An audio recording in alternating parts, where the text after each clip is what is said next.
ద్వితీయోపదేశకాండం 5, 6, 7, 11, 12 చదువుకుంటాం. ముందు 5, 6, 7 చదువుకుంటాం, తర్వాత 11, 12 చదువుకుంటాం. ఇక్కడ మనకు కావాల్సిన భాగం ఏంటంటే, యెహోవా వారిని నడిపించును, యెహోవా మాత్రం వారిని నడిపించును. అన్యుల యొక్క దేవుళ్ళలో ఏ దేవుడును ఆయనతో కూడా ఉండలేదు. కనుక దేవుడు మనల్ని ఎలాగ నడిపించాడో అని ఎరిగితే మనం ఏం చేస్తామంటే ప్రభువుని ఆరాధిస్తాం. ఆయన ఎవరో తెలియకుండా, ఆయన గుణగణాలు మనకు తెలియకుండా, ఆయన గొప్పతనం తెలియకుండా, ఆయన మంచితనం తెలియకుండా, ఆయనకున్న శ్రేష్టమైన ఉన్నతమైన ఆయన ఘనమైనటువంటి ఆయనటువంటి స్వభావం మనకు తెలియకుండా మనం ఏం చేయలేమంటే ప్రభువుని ఆరాధించాలి. ఆయన ఏమై ఉన్నాడో అని ఎరగాలి, ఆయన నీకేం చేశాడో నువ్వు ఎరగాలి. అలాగే ఎరిగి మనం ఏం చేయాలి? ప్రభువుని ఆరాధించాలి. అలా నువ్వు తెలియకపోతే మనం ఏం చేయలేమంటే ప్రభువుని ఆరాధించాలి. ఏదో అనాలోచనగా అయోమయంగా గుడ్డిగా వచ్చి మనం ఆరాధిస్తే ఏమాత్రం ప్రభు నీలో నీ అందు ఏమాత్రం ఏం చేయలేడంట? ఆనందించలేడు. నీ ద్వారా దేవుడికి మహిమ రాదు. నీకు నువ్వు ఆరాధించి వెళ్ళిపోతావు, కానీ నీ నామము ఆయన నామమునికి ఏమాత్రం మహిమ కలుగు. కనుక ఒకప్పుడు మన జీవితం ఏంటి, మనం ఎవరిని ఏంటి అని మనం అడిగితే అక్కడ ఏమన్నదంట? వారు తమ్ముని చెరుపుకొనిరి, వారు ఆయన పుత్రులు కారు, వారు కళంకులు, మూర్ఖత గల వంశము, వక్ర వంశము, బుద్ధి లేని అవివేక జనం. ఒకప్పుడు మన జీవితం ఇదంటే తప్పు కాదేమో, ఒకప్పుడు మన జీవితం ఇలా ఉందని కనుక మనం ఏం చేస్తున్నామంటే మనకు మనమే మన మార్గం ఏం చేసామంట? చెరిపేసుకున్నాం. అందుకని ఆదికాండంలో 6వ అధ్యాయంలో ఏమనుందంటే,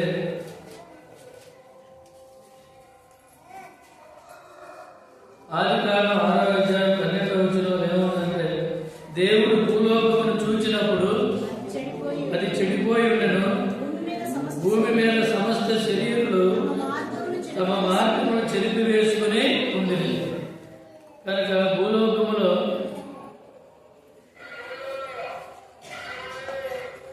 తమ మార్గంలో వాళ్ళు ఏం చేశారంటే చెరిపి వేసుకున్నారు. కనుక ఒక మాటలో చెప్పాలంటే చెడిపోయారు. కనుక ఆయన నిన్ను నన్ను చూసినప్పుడు మనం చెరుపుకున్నాము, ఆయన పిల్లలుగా మనం లేము, కళంకులం. కనుక వక్రత కలిగిన, మూర్ఖత కలిగిన, వక్ర వంశం కలిగిన వారు. ఇలాంటి పరిస్థితుల్లో మనం ఉన్నట్టు మనల్ని ఏం చేశాడంటే ఆయన ఏం చేశాడు? కనుక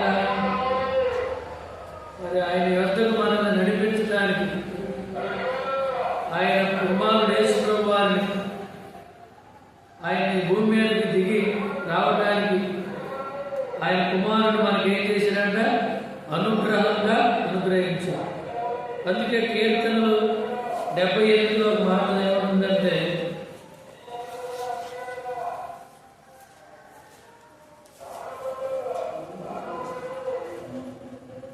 పదమూడవ వచనంలో ఏమవుతుందంటే, ఆయన సముద్రమును బాయిలుగా చేసి వారిని అద్దరికి నడిపించను, ఆయన నీటిని రాశిగా నీరు. కనుక మన జీవితం ఎలా ఉంది? వక్రజనము, మన మార్గమును చెడిపి వేసుకున్నాము, మూర్ఖత కలిగినటువంటి వారు, బుద్ధి లేని అవివేకులం. కనుక ఇలాంటి దేవుడు నేను మనందరం కూడా. కనుక లోకము సముద్రం దేనికి సాదృశ్యంగా ఉంది? లోకానికి సాదృశ్యంగా ఉంది. లోకంలో ఉన్నదంతా ఏంటి? శరీరాశ, నేత్రాశ, జీవపు డంబం. ఈ సముద్రం దేనికి సాదృశ్యంగా ఉందంటే భక్తిహీనులకు సాదృశ్యంగా ఉంది. కనుక భక్తిహీనులు కదులుచున్న సముద్రమును పోలిన వారు. కనుక సముద్రం కదిలినప్పుడల్లా, ఆ సముద్రం అలల చేత కొట్టబడినప్పుడల్లా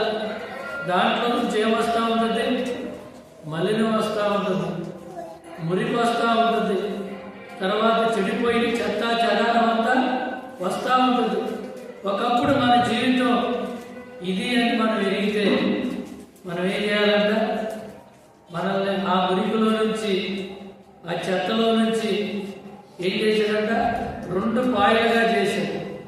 చెడిపోయిన నిన్ను నన్ను, పాడైపోయిన నిన్ను నన్ను, బురద మలినం కనుక తీసుకొస్తున్నటువంటి నిన్ను నన్ను సరైనటువంటి మార్గంలోనికి, ఎండిన నేలలో నుంచి ఆయన ఏం చేశాడంటే మనల్ని నడిపించాడు. కనుక సాదృశ్యం ఏంటంటే, కనుక యెషయా 32లో ఈ మాటను చూడండి. యెషయా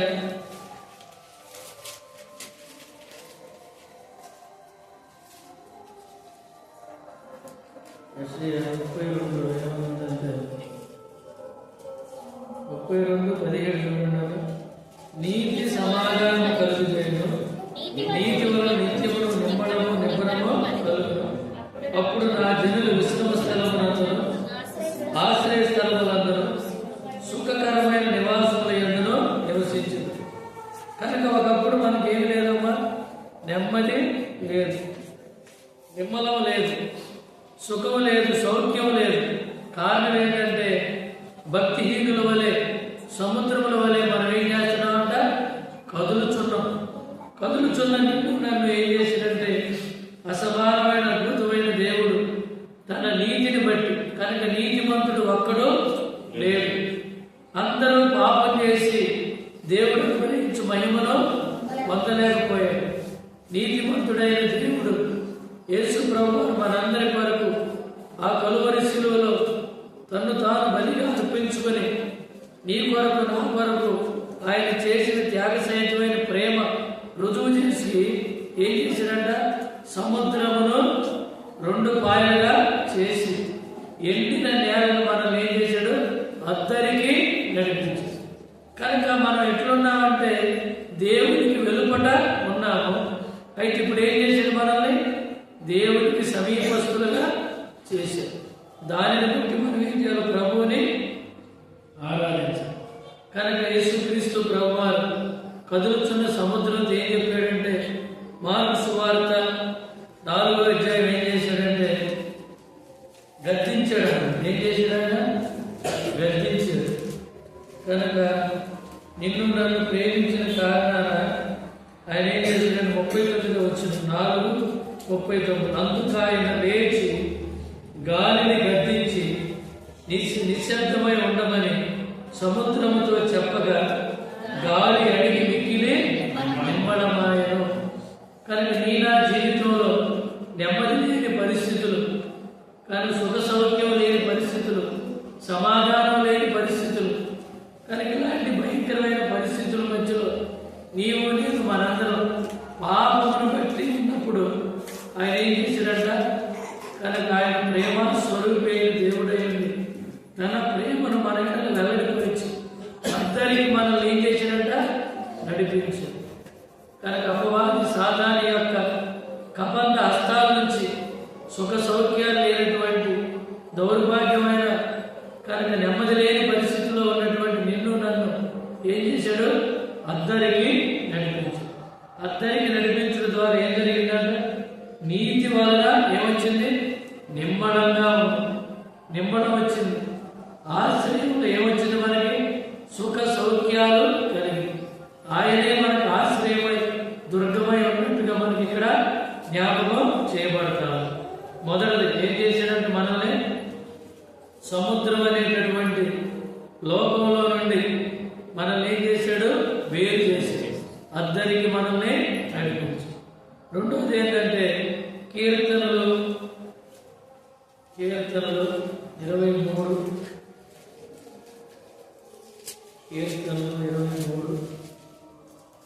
రెండవ భాగంలో ఏమనుందంటే శాంతికరమైన జలముల యొద్దకు నన్ను నడిపించుచున్నాడు. కనుక ఒక మాటలో చెప్పాలంటే శాంతికరమైన జలముల యొద్దకు నన్ను నడిపించెను. కనుక నడిపించుచున్నాడు అనేది ఏ టెన్స్ అంటే కంటిన్యూషన్ టెన్స్, అంటే అది వర్తమాన కాలాన్ని చెబుతుంది. కనుక నడిపించను అనేది దేని చెబుతుందంటే కనుక అది పూర్తయిన కాలాన్ని మనకి ఫాస్ట్ టెన్స్ చెబుతుంది. ఫాస్ట్ టెన్స్ భూతకాలం అవుతుంది. భూత, భవిష్యత్తు, వర్తమాన కాలం తెలుగు. కనుక శాంతికరమైన జలముల యొద్దకు ఏం చేశాడంటే నడిపించాడు. ఈ శాంతి అనేది మన దగ్గర లేదు. మనకి శాంతి లేకుండా, నెమ్మది లేకుండా, కలవరంతో కనుక నిమ్మడం లేకుండా ఉన్నప్పుడు మనల్ని ఏం చేశాడు? శాంతికరమైన జలముల యొద్దకు మనల్ని నడిపించాడు. ఈ శాంతి అంటే అర్థమైందో మనం ఒక్కసారి గమనిస్తే మొదటి యోహాను పత్రిక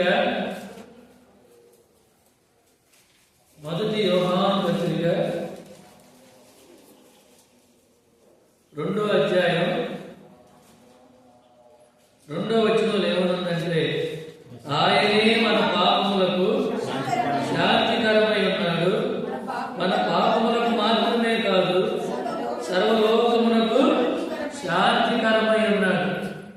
అందుకే యోహాను సువార్త 14వ అధ్యాయంలో 1లో కూడా ఏమంటాడు? నా శాంతిని మీకు అనుగ్రహించి వెళుచున్నాను అంటాడు. అదే యోహాను సువార్త 14వ అధ్యాయం 27వ వచనంలో గమనిస్తే ఏం చెబుతుంది? లోకం ఇచ్చినట్టుగా కాదు, నా శాంతిని నేను మీకు అనుగ్రహించి వెళుచున్నాను అంటాడు. ఒకప్పుడు శాంతి, సమాధానం, నెమ్మది లేకుండా ఉన్నటువంటి నిన్ను నన్ను మనల్ని అందరినీ ఎక్కడికి తీసుకొచ్చాడమ్మా? శాంతికరమైన జలముల యొద్దకు నడిపించు. మొదట మనల్ని ఎక్కడికి తీసుకొచ్చాడు? లోకంలో నుండి మనల్ని వేరు చేశాడు. ఎక్కడికి తీసుకొచ్చాడు? అద్దరికి తీసుకొచ్చాడు. సముద్రం వెలుపట, సముద్రం అవతల ఉన్న మనల్ని ఏం చేశాడు? సముద్రం ఇద్దరికి మనల్ని తీసుకొచ్చాడు. ఆ సముద్రం దేన్ని చూపిస్తుందంటే భక్తిహీనతని, భక్తిహీనులకి సాదృశ్యంగా మనల్ని చూపిస్తుంది. నెమ్మది లేక మలినము, మస్టు, మురికి కనుక ఇలాంటి రకరకాలైనటువంటి చెత్త చెదారం కనుక తీసుకొచ్చే జీవితం నుంచి మనల్ని ఏం చేశాడు? ఇద్దరికి తీసుకు. రెండోది ఏం తీసుకొచ్చాడంట? ప్రాయశ్చిత్తం. మన పాపమును బట్టి మనకి ప్రాయశ్చిత్తం. ఏ వ్యక్తి కూడా తన పాపం నుంచి తను విడిపించుకోలేడు. కనుక పాపి అయిన మానవుడు కనుక ఒక పాపిని ఏం చేయలేడంట? పాపం నుంచి విడిపించలేడు. ఒక గుడ్డోడిని నడిపించలేడు. కనుక ఒక పాపి అయిన మానవుడు పరిశుద్ధుడైన దేవుని దగ్గరికి రాలేడు. కారణం ఏంటంటే దేవునికి మానవునికి ఒక పెద్ద అగాధం ఏముందంట? అడ్డుగోడగా ఉందంట. కనుక నిన్ను నన్ను ప్రేమించిన కారణాన ఆయన మన పాపములకు ఏమై ఉన్నాడంట? శాంతికరమై ఉన్నాడు. కనుక ఆయన కుమారుడైన యేసుక్రీస్తు ప్రభువారిని మన కొరకు లోకానికి పంపించి ఏం చేశాడంట? మన పాపములకు ప్రాయశ్చిత్తంగా తను తానే బలిగా, అర్పణగా, లోక పాపములు మోసుకొని పోయి దేవుని గొర్రెపిల్లగా ఏం చేశాడంట? అర్పించుకున్నాడు. అది మనం ఎరిగితే మనం ఏం చేస్తామంట? ప్రభువుని ఆరాధిస్తాం. అది తెలియకుండా మనం ఏం చేయలేమంటే ప్రభువుని ఆరాధించాలి. కనుక అంత మాత్రమే కాదు, మనం ఈ శాంతి లేనప్పుడు ఆయన మనకి శాంతి అయి మన పాపములకు ప్రాయశ్చిత్తం చేశాడు. అయితే ఒకప్పుడు మన జీవితం ఇంకో రకంగా ఎలా ఉందంటే, సామెతలు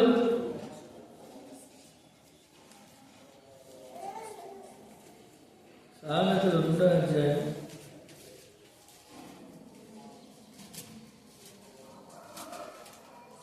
'కనుక మానవుని యొక్క నైజం, మానవుని యొక్క స్వభావం కనుక ఎలా ఉందో చూస్తే మనం సామెతలు 2వ అధ్యాయం 13వ వచనం, అట్టి వారు చీకటి త్రోవలో నడవలనని యథార్థ మార్గమును విడిచిపెట్టెదరు, కీడు చేయ సంతోషించుదురు, అతి మూర్ఖుల ప్రవర్తన యందు ఉల్లసించుదురు. వారు నడుచుకున్న త్రోవలు వంకరవి, వారు పుట్టిన వర్తనలు. కనుక శాంతికరమైన జలముల యొద్దకు వారిని నడిపించడానికి ముందు వాళ్ళ జీవితం ఎలా ఉందమ్మా?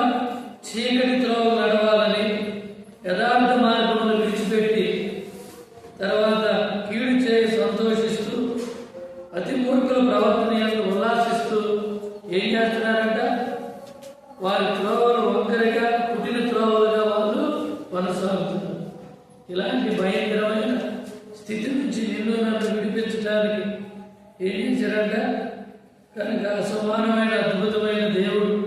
వాడు శాంతివర్తనలు కాదు, వారి నడవడిలో న్యాయం కనపడదు, వారు కలుషంతో నింపబడిన వారను. అలాంటి పరిస్థితుల మధ్యలో ఉన్న నిన్ను నన్ను ప్రేమించి ఆయన మన పాపములకు ప్రాయశ్చిత్తంగా పాప పరిహారం జరిగించాడు. ఇంకో మాట చూస్తే మన జీవితం ఎలా ఉందంటే యెషయా 59 మాట ఉంది. యెషయా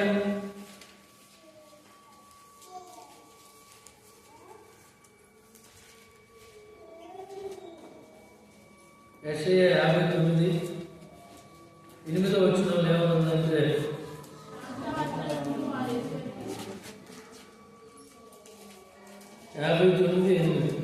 శాంత వర్తనము వారెక్కడో వారి నడవడిలలో న్యాయం కనపడదు, వారు తమ కొరకు వంకర త్రోవలు కల్పించుకుంటున్నారు, వారిని నడుచువాడెవడనో శాంతి నొందడు. కనుక వారి జీవితం ఎలా ఉందంటే శాంతి లేనటువంటి వారు, శాంతి నొందనటువంటి వారు, శాంతి అనుభవం శాంతి మార్గంలో వారు కోరుకున్నటువంటి వారు కానే కాదు. కానీ నెమ్మది లేనటువంటి పరిస్థితులు, అలాంటి పరిస్థితుల మధ్యలో ఆయన ఏం చేసినట్టు వారిని 1 యోహాను 2:2 ప్రకారం వారి పాపములకు ఆయన ఏమన్నాడంట? శాంతికరమై ఉన్నాడు. అంటే సర్వలోకానికి ఆయన ఏం చేశాడంట? ప్రాయశ్చిత్తం చేసి పాప పరిహారం చేసి ఆయన నన్ను శాంతికరమైన జలముల యొద్దకు నడిపించి నా పాపములకు ప్రాయశ్చిత్తం చేసినందుకు నేనేమి చెల్లించి రుణం తీర్చుకోగలనని చెప్పి మనం ఏం చేయాలి? ప్రభువుని ఆరాధించాలి. ఒకప్పుడు శాంతి లేదు, సమాధానం లేదు, నెమ్మది లేదు, చీకటి త్రోవలు కల్పించుకొని నడిచిన వాడు, న్యాయం లేనటువంటి వాడు, శాంతి వర్ధనను కాదు శాంతి నొందలేక ఉన్నవాడిని. దానికి నెమ్మది లేదు, నిమ్మడం లేదు, సుఖ సౌఖ్యం లేదు, సమాధానం లేదు. ఇలాంటి భయంకరమైన కఠినమైన కష్ట పరిస్థితుల్లో నన్ను ప్రేమించి నా కొరకు ఆయన శాంతికరమైన నా పాపముల కొరకు ప్రాయశ్చిత్తం చేసేదని మనం ఏం చేయాలి? ప్రభువుని ఆరాధించాలి. కానీ ఇంకో మాట ఏంటంటే మూడోది ఏంటంటే మొదటిది ఏం చదువుకున్నాం? ఆయన అద్దరికి మనల్ని నడిపించారు. రెండోది ఏంటంటే శాంతికరమైన జలముల యొద్దకు నడిపించారు. మూడోది ఏంటంటే పరిశుద్ధ ఆలయం మనల్ని నడిపించారు. ఒకప్పుడు మన జీవితం ఏంటంటే మనం ఆలయానికి వెలుపట ఉన్నవారు, దేవుని మందిరానికి వచ్చిన వారు కాదు. కనుక దేవుని మందిరంలో మనకు ప్రవేశం లేదు. అయితే మన సహవాసంలో మన మందిరాల్లో మందిరం గేటు బయట ఏమని రాసి ఉంటుంది అంటే ఏమని రాసి ఉంటుంది? యెహోవా వలన ఆశీర్వదించబడిన వాడ బయట నిలవని లోపలికి. కనుక మనందరం ఎవరంటే ఆశీర్వదించబడిన వారమే.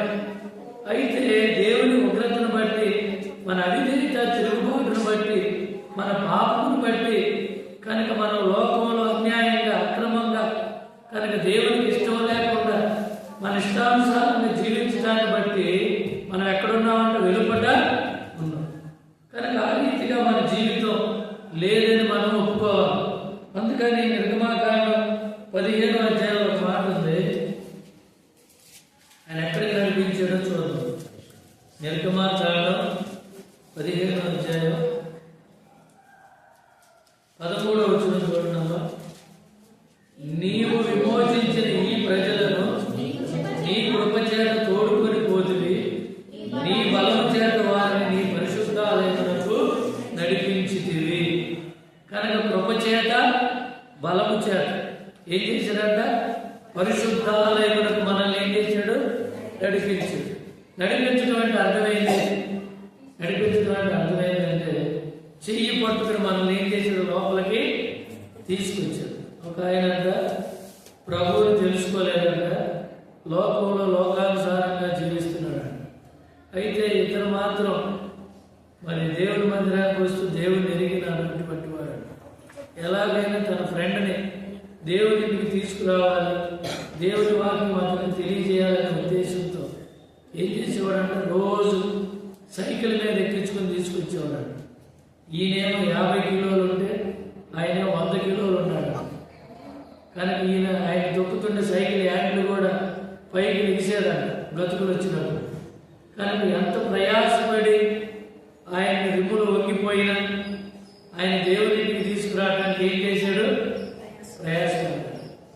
అయితే నిన్ను నన్ను దేవునికి తీసుకురావడానికి ఆ కరుణా సంపన్నుడైన దేవుడు, మహిమ గల దేవుడు, మాంచ్యం కలిగిన దేవుడు, అధికారం ఆధిపత్యం కలిగిన దేవుడు, నిరంతరము స్తోత్రాలుడైన దేవుడు, సమీపింపరాని తేజస్సులో అమరత్వంలో ఉన్న దేవుడు, తండ్రి కుడిపార్చిన రొమ్మునున్నటువంటి ఆ ప్రేమా కుమారుడు, ఎండిన భూమిలో లేత మొక్క వలె మొలిచిన ఆ కుమారుణ్ణి ఏం చేశాడంట?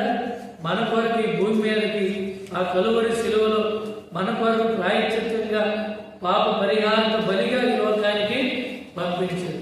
లోక పాపను మోసుకొని పోయి దేవుని గొర్రెపిల్లగా ఈ లోకానికి పంపించాడు. కనుక ఆయన స్వరూపమైన సొగసైన లేకుండా మానవ వికారంగా చేయబడటానికి ఈ లోకానికి పంపించాడు. కారణం ఏంటంటే నిన్ను నన్ను దేవుని మందిరానికి తోడుకుని తీసుకుని రావడానికి. దానికి ఒక ఉదాహరణ చెప్పుకుంటే అపోస్తుల కార్యాలు 3వ అధ్యాయంలో ఏముందంటే, మనం ఎలా ఉన్నామంటే ఒకప్పుడు కుంటోడు. ఎవరమ్మా మనం? కుంటి జీవితం, పాపం యొక్క కుంటితనం, మన అవిటి జీవితం, లెగవలేని స్థితి, నిస్సహాయ స్థితి, ఎవరు మనం ఎత్తుకుని తీసుకెళ్ళలేనటువంటి స్థితి, దౌర్భాగ్యమైన పరిస్థితి. కానీ ఇలాంటి స్థితి నుంచి దేవుడు మనల్ని ఏం చేశాడంట? ఎత్తుకుని తీసుకుని వచ్చాడు. అక్కడేముంది? పక్షిరాజు తన గూడు రేపి తన పిల్లల్ని తీసుకొచ్చినట్టుగా యెహోవా వారిని నడిపించెను. కనుక నిన్ను నన్ను ఆ విధంగా దేవుని పరిశుద్ధాలయమునకు ఏం చేశాడంట? నడిపించాడు. ఇక్కడ చూడండి, అపోస్తుల కార్యాలు 3వ అధ్యాయం 8వ వచనంలో ఏమనుందంటే, వాడు దిగ్గున లేచి నిలిచి నడిచెను, నడుచుచు గంతులు వేయుచు దేవుని స్తుతించుచు వారితో కూడా దేవాలయంలోనికి వెళ్ళాడు. అంతకుముందు మనం చదువుకుంటే ఏమనుందంటే 7వ వచనంలో, వాని కుడి చెయ్యి పట్టుకొని ఏం చేశాడంటే? కుడి చెయ్యి పట్టుకుని లేవనెత్తను, వెంటనే వాని పాదములను చీలమండలంలో బలము పొందాడు.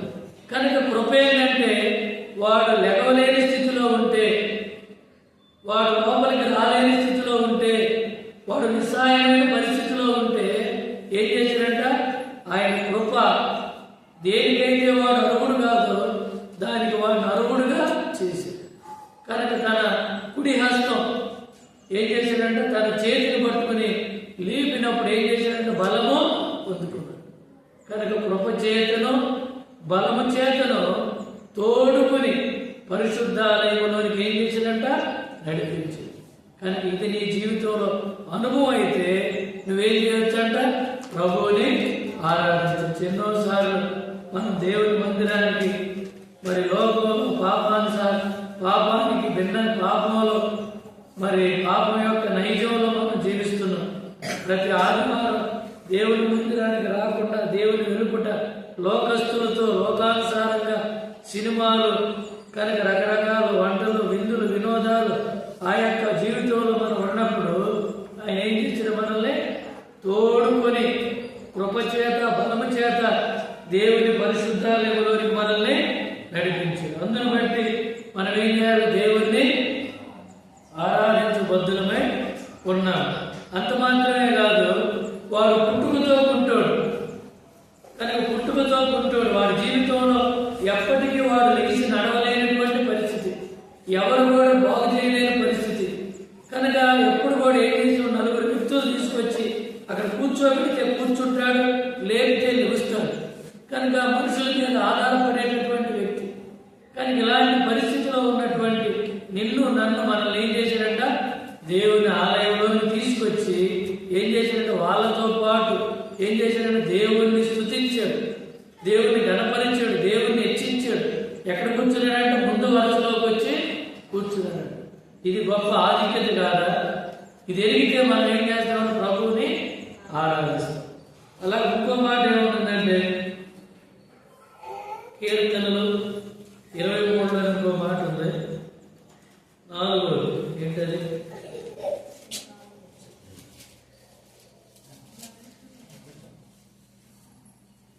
ఏమనుందమ్మా కీర్తన ఇంకోటి 3వ వచనం 2వ భాగం.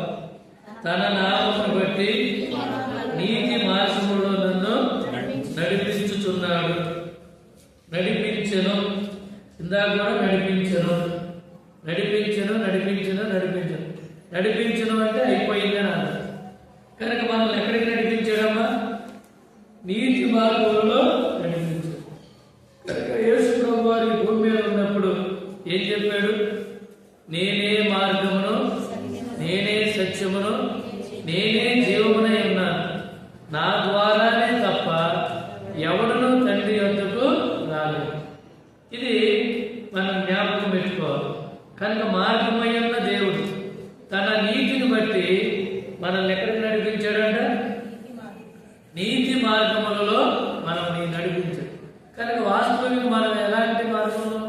దుర్నీతిలో ఉన్నాం, స్వనీతిలో ఉన్నాం, కనుక దుర్గంధంలో ఉన్నాం.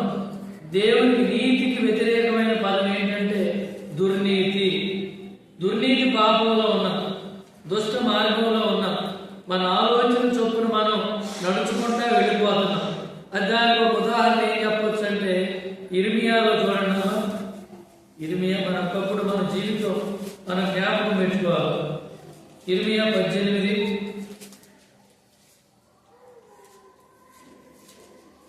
కనుక ఒకప్పుడు ఇంత దుర్మార్గంగా భయంకరంగా ప్రవర్తించామంటే వాస్తవాన్ని చెప్పుకోవచ్చు. కనుక 12వ వచనం చూడండి అమ్మ, 18:12. అందుకు వారు నీ మాట నిష్ప్రయోజనము, మేము మా ఆలోచన చొప్పున నడుచుకుందాము, మేమందరము మా మూర్ఖ హృదయం చొప్పున ప్రవర్తించుము అని అందరూ. చూసారా? కనుక ఒకప్పుడు మన జీవితం ఇది. నీ మాట నిష్ప్రయోజనం, నేనే మార్గం అన్నప్పుడు చెప్పేవి లేవయ్యా మాకు తెలుసులే అన్నాడు. ఏంటి నీ మార్గం అని ఎగతాళి చేసిన వాడు. కనుక దేవుని పిల్లల్ని, దేవుని మందిరాన్ని, దేవుణ్ణి నిర్లక్ష్య పెట్టిన వాడు. కనుక మన ఇష్టానికి మన కోరికలకి జీవించిన వారు. మా ఆలోచన చొప్పున నడుచుకుందాము, నీ మాటలు నిష్ప్రయోజనము. 3వది ఏమన్నది? మా మూర్ఖ హృదయం చొప్పున ప్రవర్తించము. వాళ్ళే ఒప్పుకుంటున్నారు ఏమని? మేము మూర్ఖులము రా బాబు అని. కనుక మేము మూర్ఖులము, మాకేమన్నా మూర్ఖ హృదయం ఉందని చెబుతున్నారు. కనుక ఒకప్పుడు మనం అలాంటి వారమే. అయితే అలాంటి నిన్ను నన్ను ఏం చేశారంటే ఆయన నీతి మార్గములలో నడిపించారు. కనుక అందుకే కయ్యూని ఏం చేశాడంటే తన క్రియలు చెడ్డమైనందున ఏం చేశాడంట? తన సహోదరుని చంపేశాడు. కనుక తన మార్గం ఎలాగంటే చెడిపోయినటువంటి మార్గం. అందుకే మొదటి యోహానులో ఈ మార్గం రిఫరెన్స్ ఉంది. మొదటి యోహాను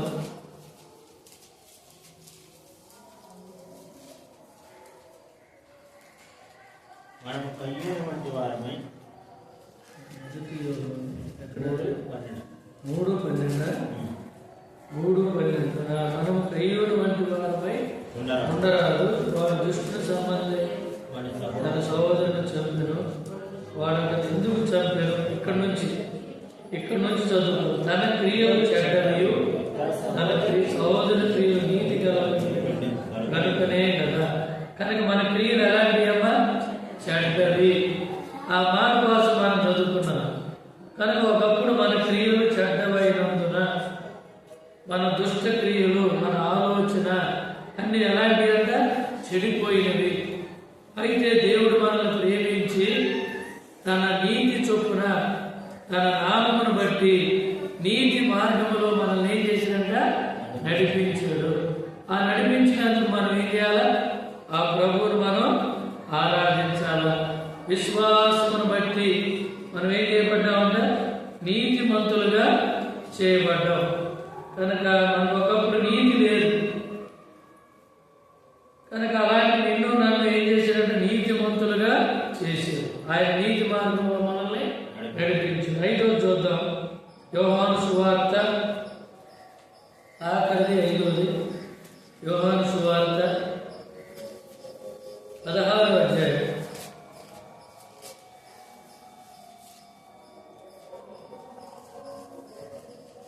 16వ అధ్యాయం 13వ వచనం. 16-13. అయితే ఆయన అనగా సత్యస్వరూపి ఆత్మ వచ్చినప్పుడు మిమ్మల్ని సర్వసత్యములోనికి నడిపించును. ఆయన తనంతట తానేది బోధింపక వేటిని వినునో వాటిని బోధించి సంభవింపబో సంగతులను మీకు తెలియజేసి. ఇప్పుడు మనకు అవసరమైనది ఏంటంటే సర్వసత్యములోనికి మనల్ని నడిపించు. ఒకప్పుడు మనం ఏం చేస్తున్నాం? కూర్చుంటే అబద్ధం, నుంచుంటే అబద్ధం, పట్టుకుంటే అబద్ధం, నడుస్తుంటే అబద్ధం, అన్ని అబద్ధాలే. కనుక మనం పుట్టిన దగ్గర నుంచి ఇప్పుడు వరకు మన అబద్ధాలు చూసుకుంటే దేవునికి మనకి ఏముండే అంటే అడ్డుగోడగా ఉంది. కనుక మన అబద్ధాలు, మన దోషములు, మన పాపములను బట్టి మనం ఏం చేసామంట? దేవునికి కనపడకుండా మనం ఏమైపోయామంట? కనుక దూరం అయిపోయామంట. కనుక అలాంటి పరిస్థితిలో ఉన్నప్పుడు మనం ఏం చేశారంటే దేవుడు మనల్ని సర్వసత్యంలోనికి మనం నడిపించవచ్చు. కనుక అబద్ధీకుడు, అపవాది, సాతాను, అబద్ధానికి జనకుడు. జనకుడు అంటే అర్థం ఏంటంట? జనకుడు అంటే ఏంటి అర్థం? తండ్రి. అబద్ధానికి జనకుడు, అపవాది, సాతానికి పిల్లలం మనం. కనుక చిన్నప్పుడు స్వాభావికంగా బాల్యం నుంచే మనం చెడిపోయిన వాళ్ళం. ఒక 10 చాక్లెట్లు ఇక్కడ పెట్టి, అరే ఇప్పుడే వస్తాను ఎవరి బజార్కి వెళ్ళి వచ్చే లోపు ఆ పిల్లలు ఏం చేస్తారు? ఆ చాక్లెట్లన్నీ తినేస్తారు. తినేసి ఏం చెబుతారు? అమ్మా మేము తినలేదు, మాకు తెలియదమ్మా అంటారు. ఎవరు చెప్పారు ఈ సంగతాలకి? స్వాభావికంగా పుట్టుకతోనే మనం ఎవరు అమ్మా? పాపులం. పాప స్వభావం, పాప నేచర్. పాము ఎలాగ కాటేస్తుందో, తేలు ఎలాగ పుట్టుద్దో, మనం కూడా ఎలాంటి వంట? పాపులం. అందరూ పాపము చేసి, అందరూ త్రోవ తొలగి, అందరూ పనికి మాలిన వారై, దేవుని మార్గమును ఎరగక దారి తొలగిపోయిన వారు. అసమానమైన అద్భుతమైన దేవుడు, సత్యమై ఉన్న దేవుడు ఏం చెబుతున్నాడు? నేనే మార్గము, నేనే సత్యమని చెప్పాడు, నేనే జీవమని చెప్పాడు. కనుక పాపమును బట్టి, అపరాధమును బట్టి మనం చచ్చిన వారు. అయితే క్రీస్తు యేసును బట్టి ఆయన జీవం మనలో, కనుక ఆయనతో కూడా లేపాడు, ఆయనతో కూడా కూర్చోబెట్టాడు. ఇక్కడ మనకు అవసరమైనది ఏంటంటే ఆయన సత్యమై ఉన్న దేవుడు. చూడండి యోహాను సువార్త 17వ అధ్యాయం. యోహాను సువార్త 17 ఏమనుందో చూడండి. సత్యమందు వారిని ప్రతిష్ఠిత చేయము, నీ వాక్యమే సత్యము. కృపా సత్య సంపూర్ణుడుగా కనుక ప్రభు అయిన యేసుక్రీస్తు వారు మన మధ్య నివసించాడు. ఆయనే సత్యం. ఆయన మనల్ని ఏం చేశాడు? సత్యమందు ప్రతిష్ఠించాడు. ఒకప్పుడు అసత్యానికి మనం దాసులం, తర్వాత అసత్యాన్ని మనం అడ్డగించిన వారు. అది ఎక్కడుందంటే రోమీలకు రాసిన పత్రికలో ఉందన్నమాట. అసత్యాన్ని మనం ఏం చేసామంటే అడ్డగించిన వారు అని రాసింది. చూడండి రోమీలకు రాసిన పత్రిక 1:18. దుర్నీతి చేత సత్యమును అడ్డగించు మనుషుల యొక్క సమస్త భక్తిహీనత మీదను దుర్నీతి మీదను దేవుని కోపం పరలోకములో నుండి బయలు పరచబడుచు. మనం ఏం చేసామా? సత్యాన్ని ఏం చేసాం? అడ్డగించిన వారు. అసత్యాన్ని ప్రేమించి అసత్యాన్ని జరిగించిన వారు. కనుక ఆహాబు, యెజెబెలు ఎవరు తీసుకొచ్చిందమ్మా? 2 సాక్షులు తెచ్చింది. దేనికి తెచ్చింది? అబద్ధం చెప్పడానికి తెచ్చింది. అబద్ధ సాక్షులు. అలాగే కోర్టులో కూడా మరి వాళ్ళు సాక్ష్యం చెప్పడానికి కొంతమందిని కొనుక్కుంటారు. వాళ్ళు ఏం చెబుతారు? భగవద్గీత పెట్టాయా, నేను ఈ భగవద్గీత మీద ప్రమాణం చేస్తున్నాను, నేను అబద్ధం చెప్పను, నిజమే చెబుతాను అంటారు. చంపింది వీడు కాదండి, చంపింది ఏమో కాదండి చెబుతారు. కనుక ఎంత ఖచ్చితంగా అబద్ధం చెబుతున్నారు. మంచి నీళ్లు గడగడ తాగినట్టు అబద్ధాన్ని తాగుతున్నారు. అయితే అలాంటి నిన్ను నన్ను ప్రేమించి ఆయన ఏం చేశారంట? సర్వ సత్యములోనికి నిన్ను నన్ను నడిపించాడు. అందును బట్టి మనం ఏం చేయాలి? ప్రభువుని ఆరాధించాలి. ఈరోజు ఈ సమయంలో మనం అబద్ధం చెప్పాలంటే మనం ఏం చేద్దాం? కనుక సత్యంలోనికి నడిపించబడ్డాం కాబట్టి అబద్ధం మాట్లాడటానికి మనం ఏం చేయాలా? మనం తొందర పడలేము. ఎందుకంటే దేవుని యొక్క సత్యం మనకు ఏం చేయబడుతుందంట? మనలో ఉన్నది. ఆ వాక్యమే సత్యం. కృపా సత్యవంతుడైనటువంటి నీ వాక్యమే సత్యం, నీవే సత్యం. ఆది కాండం నుంచి ప్రకటన వరకు చెప్పబడిన మాటలన్నీ కూడా సత్యమైనవి, యథార్థమైనవి. కానీ ఇలాంటి సత్యమైనటువంటి దేవుడు నిన్ను నన్ను ఏం చేశాడంట? సర్వ సత్యములోనికి నడిపాడు. ప్రభు అయిన యేసు క్రీస్తులోనికి మనం ఏం చేశాడు? నడిపించాడు. మొదటిగా మనం ఏం చదువుకున్నాం? అద్దరికి, లోకంలో నుంచి మనల్ని ప్రత్యేకపరిచాడు, అద్దరికి నడిపించాడు. భక్తిహీనతలో నుంచి మనల్ని ఏం చేశాడంట? మలినం పశువులో నుంచి మనల్ని, చెత్త చెదారం నుంచి మనల్ని, కనుక దానిలో నుంచి మనల్ని, ప్రత్యేకతను మనల్ని, అద్దరికి మనల్ని నడిపించాడు. తర్వాత శాంతి అనగా మన పాపముల కొరకు ప్రాయశ్చిత్తం కలుగుట కొరకే శాంతికరమైన జన్మలేనందుకు మనల్ని నడిపించాడు. మూడవది ఏంటంటే ఆయన కృప చేత, బలము చేత. కనుక మందిరం వెలుగుతున్నాం మనం ఎన్నో సంవత్సరాల నుంచి నిరాశ నిరుత్సాహంతో, కనుక ఎటువంటి ఆధారం లేని పరిస్థితుల్లో ఉన్నప్పుడు మనల్ని దేవుని మందిరంలోనికి, పరిశుద్ధ ఆలయంలోనికి మనల్ని నడిపించారు. నాలుగోది ఏం చేశారంటే కనుక మనం నీతి లేక దుర్నీతి పరులుగా, మనం దుర్నీతిని, దుష్ట మార్గంలో, దురాలోచనలో మనం నడుస్తున్నప్పుడు మనల్ని ఏం చేశారంట? తన నామమును బట్టి మనల్ని నీతి మార్గంలో నడిపించారు. కనుక వారి క్రియలు చెడ్డమైనందున వారి నీతిని ఎరగక అవినీతిని కలిగిస్తూ వచ్చారు. అయితే ఆయన నీతిమంతుడిగా ఈ లోకానికి దిగొచ్చి ఆయన కలువరి శిలువ ద్వారా మనల్ని అనీతిమంతులైన మనల్ని నీతిమంతులుగా చేసి. ఐదోది ఏంటంటే సర్వ సత్యములోనికి అబద్ధాన్ని, అసత్యాన్ని అడ్డగిస్తూ, అసత్యాన్ని జరిగిస్తూ నెరవేరుస్తున్నటువంటి మనల్ని, సత్యాన్ని అడ్డగించి దుర్నీతిని ప్రేమించిన మనల్ని ఏం చేశారంటే ఆయన సర్వ సత్యములోనికి మనల్ని నడిపించారు. ఇది ఎరిగితే మనం ఏం చేస్తామంటే ప్రభువుని ఆరాధించకుండా మౌనంగా ఉండదు. ఈ కొద్ది మాటలతో ప్రభువుని మనం ఏం చేద్దామా? ఆరాధిద్దాం.